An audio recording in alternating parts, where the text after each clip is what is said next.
We turn now to LaTosha Brown, who is co-founder of the Black Voters Matter Fund. Welcome to the program. Thank you for having me. So, given the results that we've seen so far tonight, and I have to say, once again, it is extremely early. How are you feeling tonight?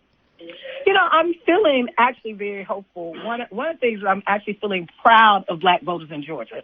Let me say that regardless of the outcome, what I will say is that Black voters in Georgia did their part. That what we saw early voter numbers where we've actually over-indexed the election. We've actually, in terms of early voting, in spite of all of the voter suppression tricks that we've seen in this state, I think what you see is organizing, where Black voters and organizations that have been working with Black voters have literally been doing their part to actually increase the numbers. And what we've seen is breaking records in this early voting piece. And so it is a tight nail biter tonight, but I think there's a lot of hope. It looks like Warnock is a strong contender of holding on to his seat.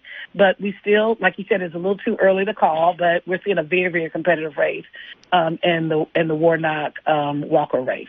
So polling leading up to these midterms has shown that Black voters were feeling less enthusiastic to vote in these midterms compared to the previous election. What can the Democratic Party do differently in 2024 to more effectively reach out to Black voters? So I think it's been a number of things. One, polls don't win elections, people do.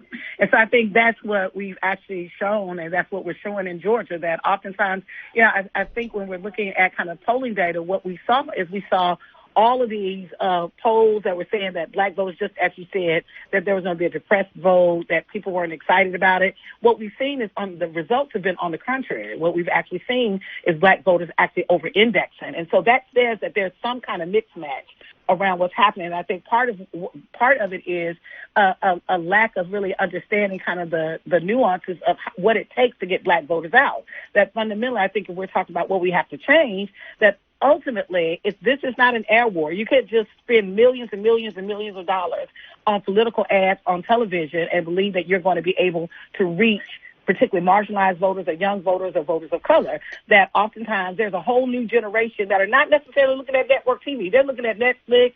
They're getting news from TikTok, from other social media platforms. So there's a whole different audience out there. And I think that as we're seeing this shift in the demographics, that we're going to have to reach them, which means that you really need to have investment in organizing infrastructure. And I think that's some of the things that we can learn from this election cycle. Well, thank you very much. That is LaTosha Brown, who is co-founder of the Black Voters Matter Fund. Thank you for joining us. Thank you for having me.